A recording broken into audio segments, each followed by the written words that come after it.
What is up, guys? Welcome back to another video. My name is Nash, and in this video I'm going to be talking about reading. So ever since I was a kid, I've always loved reading. And in high school, I remember I used to skip lunch just to go read in a library, and I'll be able to finish a book like in an hour. I think lunch was like an hour in high school, or an hour and 45 minutes. I think I was able to finish a book within that time frame because I got really good at reading fast and processing the information really fast. But I was reading fictional books. Now, as I got older, started to shift my mindset from fictional books onto nonfiction because those became more interesting because you're learning about things that are happening in the world, or maybe it's an instructional book that's teaching you how to do something that became more interesting. So that's what I want to talk about in this video, some of the things that I've learned reading a book a week. I still read to this day, and behind me here I have this is the third of the books that I've read this year alone. So you can see I have books like Rich Dad Poor Dad. A lot of people read this one.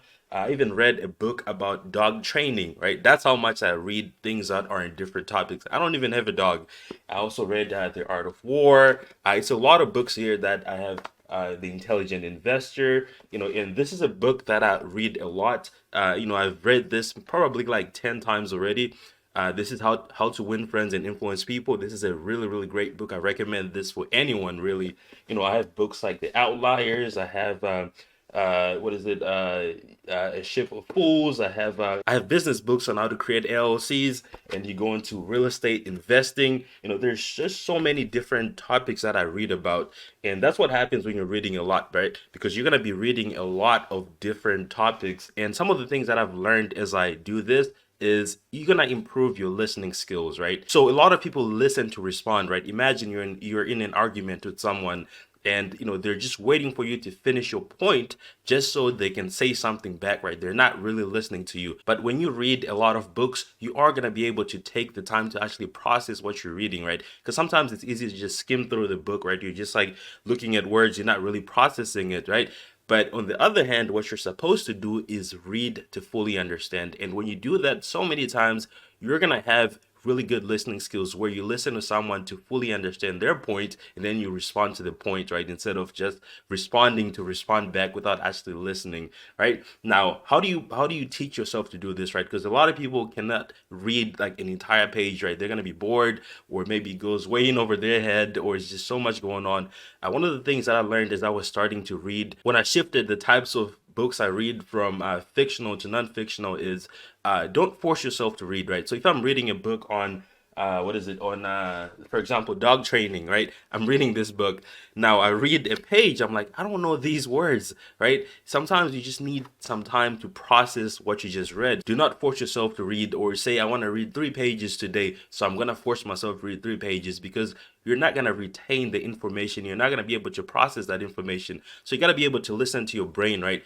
You're like, okay, I read 2 paragraphs and I feel like, yeah, that's enough for me today, right? Don't force yourself to read, because once you start forcing yourself, you stop actually listening to what the writer is saying. You start to read just to reach a target. Now, one of the things I've noticed as I've read a lot of books is I have expanded my vocabulary, right? Some of the words that I use to express certain ideas are definitely things that everyday people don't really use, and these are things that have benefited me. Maybe I'm in the office and I'm talking to an executive or a client, and I use certain words. Those are things that definitely impress other people, and you actually stand out when you expand your vocabulary, and you're also able to express yourself more, right? The more words you have, the more you're going to be able to express yourself. Now the next one is going to be having interesting conversations, right? So when you read nonfiction books and you don't really stick to one title, you don't really read you don't only read business books, you don't only read self-help books, you read all the different types of nonfiction books, you're going to be able to have interesting conversations. I cannot tell you how many times I've run into people that have dogs, and they're talking about, and I can quote something from this book that I read on how to train dogs, right? And how dogs like really function. One of my favorite books that I just recently finished, The Principles for Dealing with the Changing World Order by Dalio. Great guy.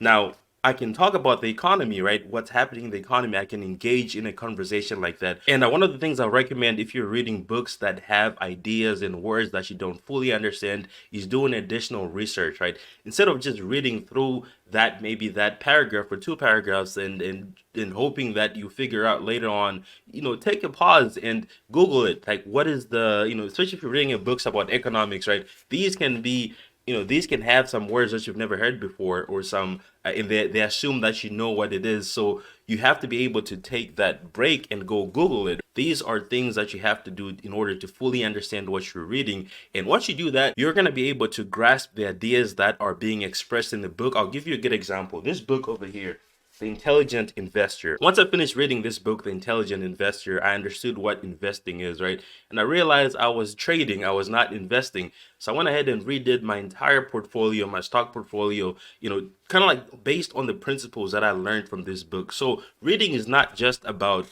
being entertained. Sometimes about educating yourself on a lot of things. And like I said before, you have interesting conversations. You're able to expand your vocabulary, which allows you to express yourself in ways that a lot of people are not going to be able to do. Now, the next one is, a lot of people don't really like to read physical books. I enjoy physical books because I like to see them, the books that I've read.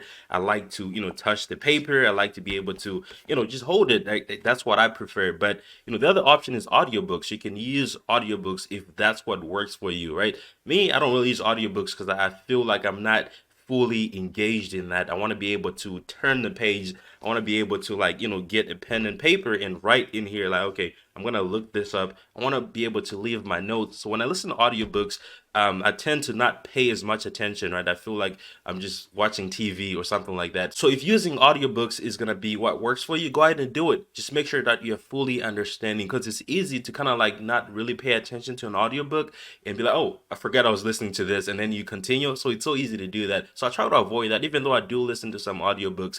I usually listen to audiobooks of books that I've already read so I can hear, how other people read those books. Now, if I was going to give you a tip on how to effectively read, and this is something that I've always done, is going to be, don't force yourself to read, like I said before. And the second thing is, like, start slow, right?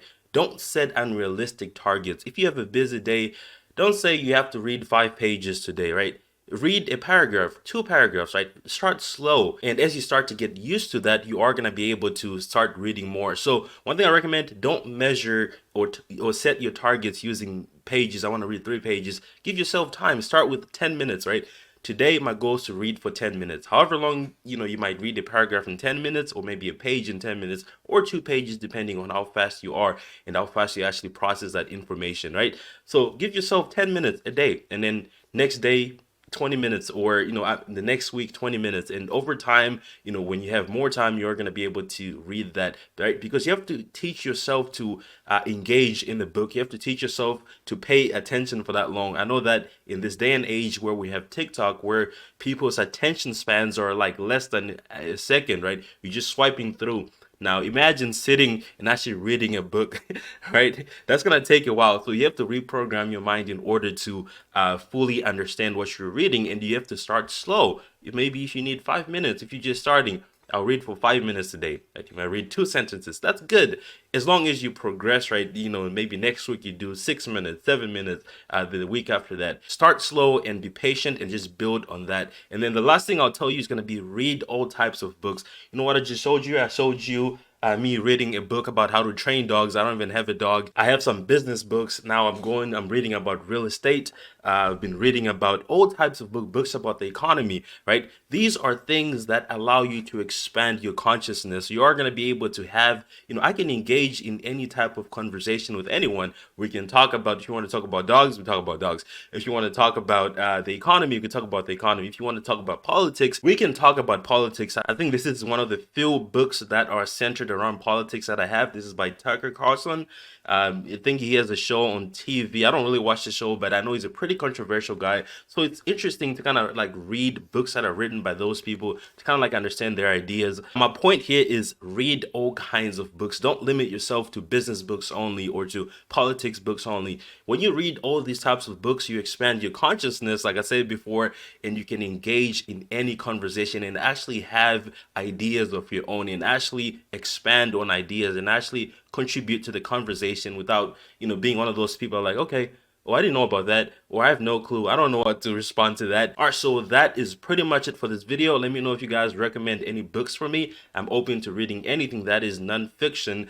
So drop them down in the comment section below. If you have a favorite book that you recently read, drop it in the comment section below. I'm looking for new books now. I'm just about finished with my books for this entire year, so I'm about to buy a bunch of new ones. But thank you so much for watching. Make sure to go ahead and hit the subscribe button below if it's already. And I'll see you guys on the next one. Peace.